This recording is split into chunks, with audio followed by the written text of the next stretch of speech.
Okay, continuing on. So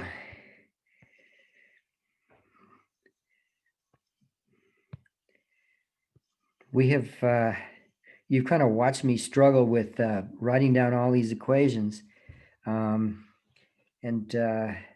seeing that it's easier said than done when you say that dynamics and uncertainty are just a special case of statics.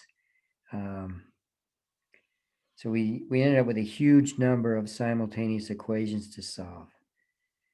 Okay, so I'm going to give you a kind of a way that it's a classic way to solve this called the Negishi algorithm. I'm not actually going to use this. I'm not going to ask you to use it, but you should understand it because it's going to be a way. It's going to be a strategy for wading through this maze of simultaneous equations we've been discussing. So here's basically the strategy. This is described on page 303 of this of chapter 9. Key thing that we've encountered, we somehow, to compute an equilibrium, we've got to compute ratios. This is what we ran into. We've got to compute these ratios of Lagrange multipliers for all I agents in the economy. So here's Negishi's idea. We're going to fix. The first thing is we're going to fix mu1 at some positive number throughout the algorithm. That's going to turn out to be a normalization that it's literally a normalization. And then then what we're going to do is we're going to that's 1A. 1B, which is important, we're going to guess positive values for the remaining for mu I equals 2 through I. We're going to guess those. Okay. Then we're going to solve. We're going to solve. I'm going to say our equations above, because if we had those things, we can solve for an allocation.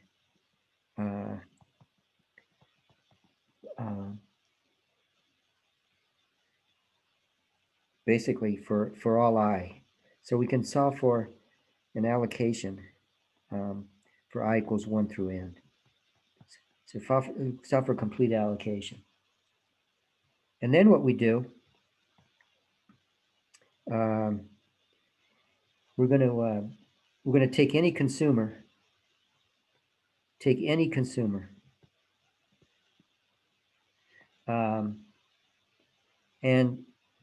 and solve that equation we had above.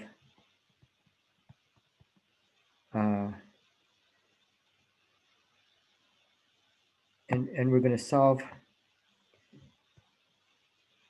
What do we call it? We called it. I'm going to solve. Oh yeah, I'm going to solve triple star for. This is a step Lucas really understood. So I'm going to take any consumer and solve that for QT star, which I can do. Now here's a key step. For I equals I'm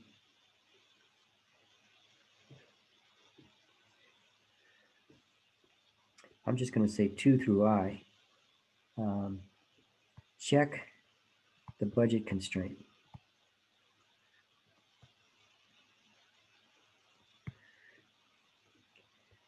What's our budget constraint? It's triple star.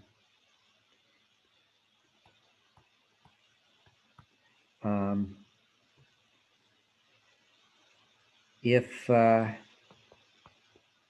it is satisfied for all I, we are done. But it won't be. So for those i's for which the value of consumption exceeds the value, I'll just say, of their endowment, raise UI. While for those i's for which value of CI is less than value of their endowments, lower their UIs. And then the idea is somehow iterate to convergence.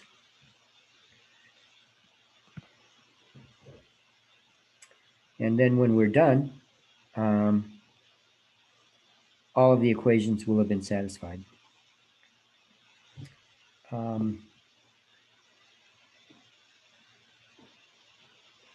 Okay, so what we're doing is I advise you to read. You could watch me struggling. You've watched me struggling, which is good for me. Struggle with these equations,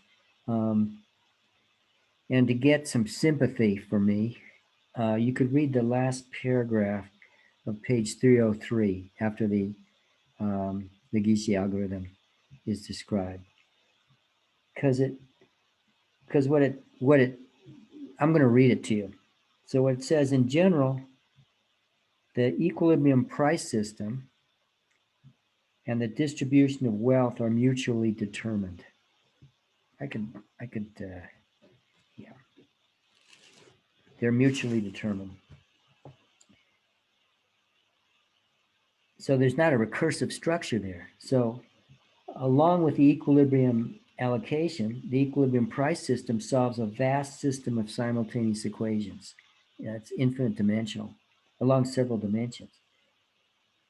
So what it means is in the Gishi algorithm is just one way to solve those equations, but and we focus on going after the multipliers, the Lagrange multipliers on the budget constraints. Then we're focusing on this kind of a manifold, and there's only I of them. Actually, there's only I minus one because we normalize one. But now here's the key thing. In applications, it can be complicated to implement. Yep. So therefore, what's going to happen in the rest of this chapter and in all the exercise I'm going to give you is I'm going to specialize preferences. I'm going to specialize preferences and other things to make it, sometimes the endowment processes to make things easier. And what I'm going to end up doing is I'm going to eliminate all of these simplifications are going to have in mind. I'm going to eliminate the dependence of equilibrium prices on the distribution of wealth. I'm going to cut that link, which means I'm going to specialize the economy even more than we already have by using these rather special preferences. So that's where we're going to go next for these specializations. So just to give you a hint about what this is going to do, what we're going to do is we're going to, the key specialization. So I'm going to make the UIs C all equal to the same. So I'm going to have the same one period utility function. That's the first thing I'm going to do. Again, it's a specialization. So I'm going to lose some generality. If you do applied work, you're always interested in losing generality. You just want to do it in a good way. So then the second specialization is I'm going to make U of C equal to this particular form. You'll see this all over finance and macro. I'm going to make it a constant relative risk aversion utility function where gamma is a number greater than 1. And gamma, we'll spend time, hopefully if we have time, interpreting what gamma means. It's a curvature parameter. And notice everybody has the same gamma. That's what I'm going to do. So with this specialization, so remember what I want to do is I want to make my goal is I want to make the price system, the equilibrium price system, not depend on the distribution of wealth, the initial distribution of wealth. That's my goal. And this is going to do it. This is going to be sufficient to do it. And kind of a key to get started on that. With this specialization of preferences, one of our earlier key equations becomes this. This is the marginal utility of and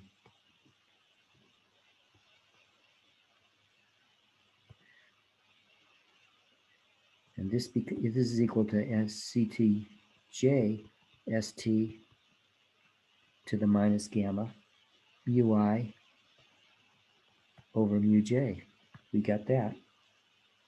So that we get something beautiful. We get CTI ST is equal to CTJ ST. And we just get this ratio of marginal utilities raised to the minus 1 over gamma. We get this. And if we stare at this, this tells us that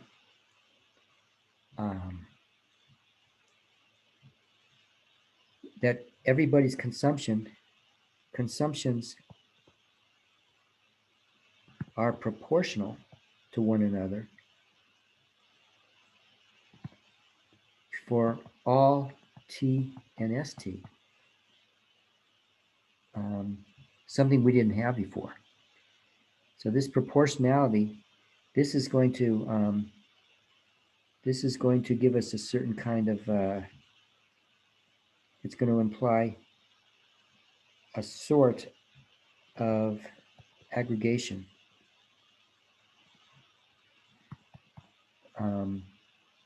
that we're going to talk about. There's going to be a sense in which, so there exists a sense in which there is a representative consumer.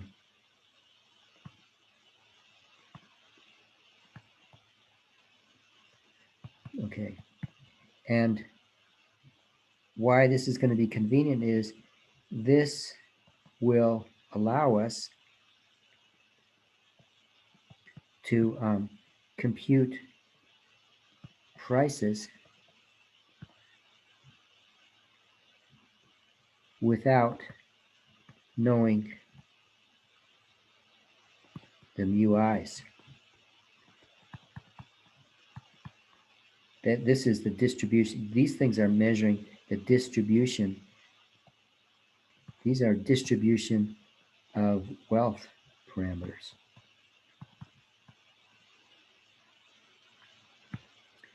So that's where we're going to go. And in the text, RMT5, Chapter 9, this is section 9.6, where we do some examples. And that's where we're going to go next. So